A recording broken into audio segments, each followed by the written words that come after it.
Red circles of fire is hot. Don't just like, don't just subscribe. Hit that notify.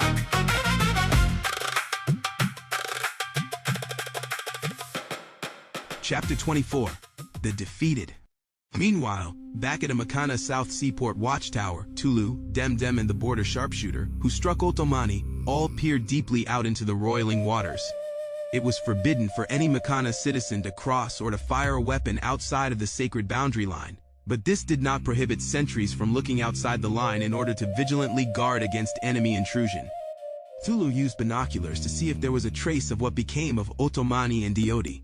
He commended the border guard, a member of the Circle of Memory, for his near-deadly aim. Still, Tulu was loath to admit Fumo's forces were more competent than his own life priests whose timidity permitted the two condemned prisoners to escape. Intensively scanning the waters, Tulu concluded, "They could not possibly have survived the shark-infested waters of the South Sea, and I think I clearly see evidence that they were torn to pieces."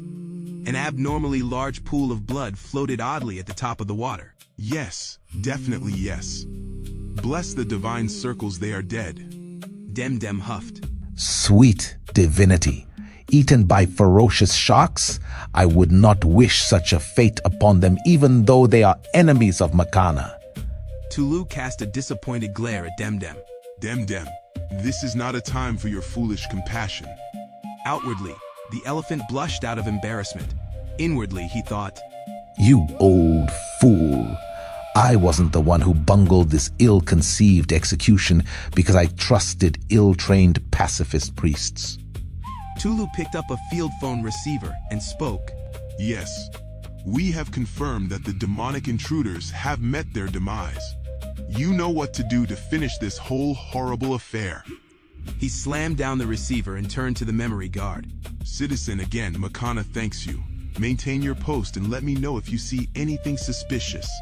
The guard respectfully bowed. "Yes, Father Brother." "Come, Brother Demdem." Tulu swiveled to descend the steps of the tower. "Let us return to the capital city." Demdem grunted. Yes, Brother Tulu. On the other end of Tulu's call was Fumo. He leaned against his motorcycle while a truck full of his best memory officers waited roadside. Fumo had stopped in order to talk on one of the many thoroughfare telephone posts reserved for use by the Circle of Memory in performing their defense and security functions. Fumo held a rifle in his lap while grunting into the receiver. "Yes, Brother Tulu. Yeah, okay." He slammed the receiver and shouted at his troops. "Let's go, citizens. We got our orders." Fumo slung his rifle over his back and kick-started his motorcycle that responded with a thunderous purr. While roaring ahead of the truck, Fumo thought, "After this crazy shit, I must tell the Council of Tulu's treachery. This must end." The morning of the next day, indeed, there was war. Astride a white steed and clad in his field marshal armor and battle regalia, General Uhsa-Lata was a splendid sight to behold. In one hand, he carried a ceremonial gold sword, and in the other, he carried the Mace of royal authority granted by Lord Regent Koture. Uhsa-Lata demonstrated his equestrian mastery in that he stayed balanced perfectly upon his horse, although his hands did not touch the reins. For generations, generals of Rakana had displayed their symbolic warrior virility by marching their troops into battle formation carrying a sword and a mace in each hand, balanced in their saddles by only the press of their loins. This display was supposed to buoy the morale of their troops. It was supposed to symbolize the invincibility of their cause. Uhsa-Lata, Colonel Commander Lago, and Captain Rafaro rode ahead of a legion of the finest Royal Red Guard. Then, Uhsa-Lata shouted to the mighty host of an army he had assembled. "Hear me, proud warriors of the Fire Realm! Today, we avenge the treachery of High Lord Quan-Tu and West Idari Province." There was an enormous cheer. "How dare these disloyal dogs kidnap and possibly kill our beloved monarch Ottomani the 33rd? A good, compassionate, and most wise emancipator." Uhsa-Lata shoots a glance at the thousands of Aduma at the front lines who roared fiercely. The general continued. So, fight like men worthy to be in the sovereign's army, the monarch's legions, and may Mother Otoma and all other deeds record your other celestial sisters today upon the universal ones of glory! A thunderous storm of warrior cheers rumbled across the plain, so loudly that many thousand paces away, even High Lord Quan-Tu heard it in the depths of his provincial palace. The troops were the best soldiers culled from the most skilled and fierce warriors of the realm, who served as the elite cavalry and infantry troops of the sovereign. The ground shook from the thousands of hooves and sandaled feet that struck as they thundered in the direction of the Otio province and West Idari borderlands. Once again, the two most ancient rivals of the Fire Realm assembled on the field of battle. Facing General Uhsa-Lata, the hero, the military paragon of the Third Civil War, the army of West Idari knew they were outmatched as well as outnumbered. Aduma recruited shock troops and militia with their long, fearsome locks, full beards, and battled scarred shields and blades marched in lockstep with the Red Guards, and reinforced the reputation of the legions of the monarch as the superior fighting force of the land. As a badge of honor and courage, the Aduma wore no helmets so to not hide the glory of their radiant locks, their goddess-blessed hair would protect their heads. After all, they wore their hair braided in variants of the same divine style as Mother Otoma. How could they be defeated? For 2 bloody days, the two armies charged and countercharged with their most veteran infantry. Ghastly rivers of blood and fire inundated the ground as thousands of shields and swords collided with and clanked against each other, a deafening cacophony of metallic clatter. Wave after wave of warriors were committed to the fight in the hope of breaking the lines of the others. Archers and spear throwers, men of deadly accuracy, fired volley after volley of arrows and javelins, raining down killing strikes upon the West Idari infantry, no matter how they scrambled to shield themselves from the onslaught. Catapults fired furious rounds of firestones, exploding upon impact and spraying blood, bones, and guts in a myriad of directions in a horridly gory scene of screaming death. They fired upon enemy lines, and once the Rakani army advanced and gained ground, the great artillery repositioned and fired upon the city walls and sent payloads inside the city, setting buildings on fire. So, no matter the courage and stamina of the West Idari soldiers, the Red Guard and Aduma warriors beat back their lines or sent them reeling in retreat because they simply did not have the swordplay skill in hand-to-hand combat of the sovereign's troops. Lord Quan-Tu, his generals and commanders knew that Uhsa-Lata's soldiers were superior fighters and thus expected a protracted battle. But they were not ready for just how handily the men of the royal province of Oto dispensed with martial justice and slaughtered battalions of their fighters. Uhsa-Lata's brilliant facility upon the battlefield was on display. He arranged his troops into formations that gave them unparalleled advantages. He ordered charges and countercharges in ways that committed the enemy into the fight to expose their flanks or rears, thus chopping them into pieces. He ordered his cavalry to charge just when spear defenders were most vulnerable, and in all of these ways, High Lord Quan-Tu and his generals were flummoxed and shown to be fatally amateur. Quan-Tu and his commanders would pay dearly for their mistakes. Quan-Tu raged. Uhsa-Lata's Aduma. Damn fire-pucking monkey savages. They are decimating our troops. They are reaping vengeance because Uhsa-Lata has lied. Made them believe I held their cousins in bondage longer than the monarch allowed. Dumb-ass monkeys. None of Quan-Tu's generals responded because now he was not only being a racist churl, but was lying. On the 3rd day of siege battle, the Rakani artillery finally pierced the city gates at precise breaking points. The gate and one section of enormous wall came tumbling down. Into the breach, General Uhsa-Lata ordered his most ferocious Aduma cavalry. They swiftly mowed down or pinned to the wall unsuspecting enemy infantry, shocked by the chasm that now existed in what was once a formidable rampart. Muscle-burly horsemen with long flowing locks and broadswords poured into the breach and dodged most, if not all, of the arrows fired from West Idari archers atop the city wall battlements. The West Idari soldiers fell back trying to regroup against screaming Aduma warriors. But like a crack in a mighty dam, they could not hold against a force as mighty as an angry river. Aduma cavalry pressed the advantage and surged forward down the grand avenue of the West Idari capital city on fire. They drove back soldiers that days before valiantly fought in the plains outside the city gates. Green banners bearing golden crop emblems hung from the monumental buildings as mute reminders that this city was the once prosperous breadbasket of the realm.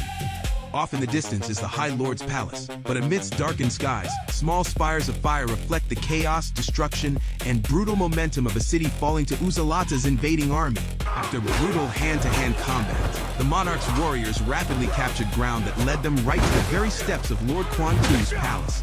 A morbid carpet of dead men, vastly green but mixed with flecks of red, laid before the green bannered columns and parapets of the grand house of power of the province. The West Idari men could no longer defend the ground, the turrets, or city walls they occupied against the steel and fire of the sovereign's warriors. The Aduma were relentless. The West Idari men wavered, began to retreat, and then en masse fled from the field of battle in terror. Battered and bruised, remnants of the West Idari army surrendered unconditionally to Uhsa-Lata and his commanders. The supreme commander of the sovereign's legions had won a legendary victory. It was so great that there were murmurs comparing Uhsa-Lata to the great Otomani I, the great conqueror, the founder of the house of Otokanza and its Rakana dynasty. Smoke, fire, and burnt flesh polluted nostrils with a horrid, acrid aroma as the troops of General Uhsa-Lata began to cheer from their ruthless triumphs. While the generals and commanders of West Idari surrendered in order to spare the lives of their remaining bedraggled troops, High Lord Quan-Tu refused to concede. He had to be dragged out of his palace, shackled, beaten, and infuriated by the surrender of his army. Even while his commanders bent their knee to Uhsa-Lata by handing over their swords, Quan-Tu and his first minister sneered in contempt, for he knew just how dishonorable of a man Uhsa-Lata was. He loudly protested. You and Couture are ass-licking demon dogs. You will ruin the realm. This war is unjust. It is based on a lie. You've destroyed a great province, a great people based on your lie. You know that the sovereign is nowhere in West Idari. You bastards! Uhsa-Lata replied stoically, I will permit you a moment to spew your venom because you are already condemned. Then the general shouted an order. Bring it forward. Captain Rafaro stepped forward, winsome but battle-weary. He knelt to one knee while he outstretched his hands to hold a venerated object. Lord General, after a search of the High Lord Quan-Tu's private chambers, my men retrieved this. All were amazed, most especially High Lord Quan-Tu. Uhsa-Lata deviously grinned. Very good, my good captain. The object was the fire gold diadem of the house of Otokanza. It is the crown all monarchs wear at their coronation, and is considered a central emblem of monarchical authority. Quan-Tu sputtered with rage. Goddess damn you, that is yet another lie of yours, Uhsa-Lata. You stole the sovereign's crown and planted it in my palace to lend credence to the preposterous tale that I kidnapped Otomani. How in the fucking world? I tried to send a peace offering to you and your master, Couture, and you two cruelly sent back my messenger. Uhsa-Lata cut him off. How a man dishonors his sovereign is beyond my mind to imagine. You West Idarians have always hated the royal family. You hated the decree to free the Aduma. It disrupted the slave labor you needed to grow fat from the crops you sell at inflated prices. And so you took advantage of the recent chaos to dispose of his majesty in the hopes. Quan-Tu objected. How and why would I bring such destruction upon my house and lands by harming a beloved monarch who's been blessed by Mother Oto? Uhsa-Lata spat out the words. By the royal authority conveyed upon me, Uhsa-Lata, supreme commander of the monarch's legions, I pronounce you guilty of the divine ultimate crime of kidnapping sovereign Otomani, 33rd of that name, and... Quan-Tu screeched. Puck you, Uhsa-Lata. Puck you, you bastard. You're a nasty, freakish homosexual who... Uhsa-Lata panicked and shouted at Colonel Commander Lagon. Stop his heresy. Carry out the judgment. Puzzled expressions creased the faces of Lagon and Rafaro. Lagon spoke up. But my Lord General, the law plainly states... Uhsa-Lata shouted. I said, carry out divine judgment. Quan-Tu rambled on, undeterred. And everyone knows you hate Otomani because, like you, he too is a homosexual. And that is... Now, Lagon. In the flash of an instant, Rafaro drew Lagon's sword from its sheath. With one clean arc of motion, Rafaro cleaved Lord Quan-Tu's head from its body in a gory, flesh-crushing chop. Blood splattered everywhere, while the head rolled like an errant melon toward Uhsa-Lata, startling his horse. All were visibly shocked, most especially Rafaro and Lagon. A deafening silence smothered all present. The only audible sound was the soft sobbing of Quan-Tu's first minister, Nemi, and the sound of smoldering buildings burning in the distance. On glorious succeeding day, a long phalanx of red guards in dress armor paraded aside the surviving nobles and military commanders of the defeated West Idari. These defeated men who walked in step with the victorious army were dirty, weary, and laden with shackles as they shuffled down the grand avenue of the capital. Crowds hissed, booed, and threw humiliating objects at the conquered in order to denigrate them as disloyal rabble. First Minister Nemi had met the same fate as his Lord Quan-Tu, but the people loved the general. So, it appeared, many cheered him in this triumphant procession. Even more people gathered than when Uhsa-Lata previously paraded to go to war. The general returned to Rakana City ahead of an enormous parade of tribute. Throngs of citizens lined streets decked out in red and gold banners so to cheer and heap adulation as well as cast garlands upon the carpeted pathway of the great hero of the realm. But not everyone was singing the general's praises. Most noticed that partway through the parade the general called Captain Rafaro, a full-blooded Aduma, to ride by his side. Colonel Commander Lagon was nowhere in sight. But why not? It was Rafaro who valiantly led the Aduma warrior troops into battle. It was Rafaro's men who discovered the stolen fire gold diadem in Lord Quan-Tu's palace, and it was Rafaro who had the obedience and temerity to carry out Uhsa-Lata's order for divine judgment, and thus summarily executed Quan-Tu, and eventually Nemi. Two Aduma men who were perennial skeptics whispered, as the general and Captain Rafaro approached rapidly. The first man said, "Where's the sovereign? Didn't Uhsa-Lata tell all those Aduma fools who signed up to fight that they were going to rescue the sovereign?" His associate agreed. "Good question. Uhsa-Lata and Koture pretend like they care, but the great emancipator is likely dead. Otomani's sin was that he freed us. Like his brother, he too is likely dead under mysterious circumstances." The first man whispered in an even more hushed tone. "And look at the Aduma sycophant, Rafaro. He licks Uhsa-Lata's boots like an obedient dog. But he'll never be a general, though he is smart and can fight, so I hear. No, they'll never promote a firepucker Aduma like him." As a war prize, Uhsa-Lata delivered an enormous cache of fire gold and jewels confiscated from the treasury of Quan-Tu. High Lord Koture was convinced he must make an example of the West Idarian nobles to demonstrate his strength. All other High Lords and other nobles of Rakana took note of how Uhsa-Lata with Koture's blessing decimated Quan-Tu in his rule of West Idari. They feared that they might be next. Therefore many High Lords and other nobles outwardly praised the Supreme Commander's victory and re-pledged fealty to the Fire Realm. To pay tribute to General Uhsa-Lata's victory over West Idari, Lord Regent Koture ordered 3 days of games and festive celebration. The Lord Regent made it publicly clear that he was appreciative of the sacrifice and military brilliance of the hero of the realm. But the truth is that Koture had little more than suspicion of and enmity toward Uhsa-Lata, and the feeling was mutual. A day before the games, Uhsa-Lata met with Koture in a smaller throne room. The general wore a magnificent dress uniform of fire red and gold velvet as accompanied by his honor guard, also magnificently attired. The general marched in through the doors of the smaller throne room with all the confidence and swagger of the victorious hero he was acclaimed to be upon every street corner of the capital. The Lord Regent thought to himself, Such a cocky, preening rooster. Uhsa-Lata could not but notice that the Lord Regent had members of his personal house guard, in their orange and copper armor, standing nearby. Did Koture expect he would need bodyguards to protect him from Uhsa-Lata? Koture greeted him with all the warmth he could fabricate. Lord General, I heartily commend you for your glorious victory over Quan-Tu and the West Idari threat. The people are rightly joyous, and I join them in their elation. Thank you, Lord Regent. Uhsa-Lata responded casually. And we are forever grateful that you delivered such an enormous war prize of fire gold and jewels to replenish the coffers of the royal province. Though I dare say that the capital city of West Idari will need to be rebuilt after your men were entirely too rambunctious in giving the enemy no haven. Uhsa-Lata stiffened. We tried our best to preserve what we could of the city and spare civilian casualties, so to not inflict undue pain upon subjects of the Fire Realm. Koture dismissed the concern with a wave of his hand. Yes, I'm sure you did. Then Koture steepled his fingers with his elbows upon the armrests of the throne, as though weighing his next words. However, I do have a concern that I must respectfully share with you, Lord General. Uhsa-Lata gritted his teeth. Yes, my lord.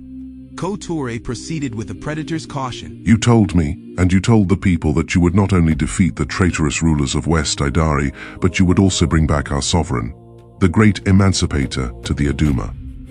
Koture was clearly trying to undermine the victory of Uhsa-Lata by use of the very same fabrication he and Uhsa-Lata concocted to cover Otomani's disappearance. Uhsa-Lata thought. I knew you would try to pull some bullshit, you rabid dog. but the general's face did not betray his thoughts. He merely replied through an artificial grin. You're quite right, Lord Regent. But my men did locate this in Quan-Tu's palace. Bring it forth. One of his honor guards took a knee as he held out the monarch's diadem, which had been polished to a high, radiant luster. Kotore's face remained stoic, while inside he raged. Heads would roll from no one telling him that the general supposedly found a crown in West Idari that Kotore knew had not been missing in the first place. Kotore feigned surprised.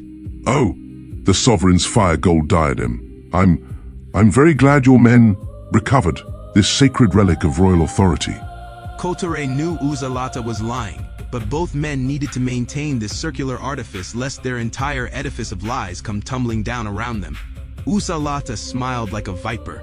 Yes, I agree, Lord Regent. It is fortunate we found this evidence that makes it clear that I was justified in ordering Quan-Tu's summary execution. Weakly, Kotore tried to object.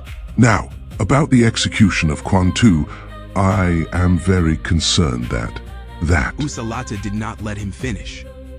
Of course, if you want me to continue the search for the sovereign, dead or alive, given this incontrovertible evidence of Quan-Tu having kidnapped him, I very humbly ask if I may have a temporary appointment as Governor General of West Idari.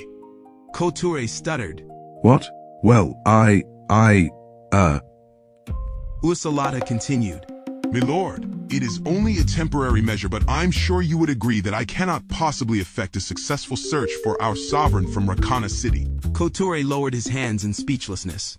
How could he refuse such a war prize to the hero of the realm, and not cause immediate dissension in the ranks of the fearsome Red Guard, the Aduma shock troops, and the population at large? He shot a glance at Uhsa-Lata's honor guard and said, General, I'll certainly consider your proposal. And slumped into the red cushions of his ornate chair. Now, good people, please like, comment, and subscribe to catch the next thrilling episode of Red Circles of Fire.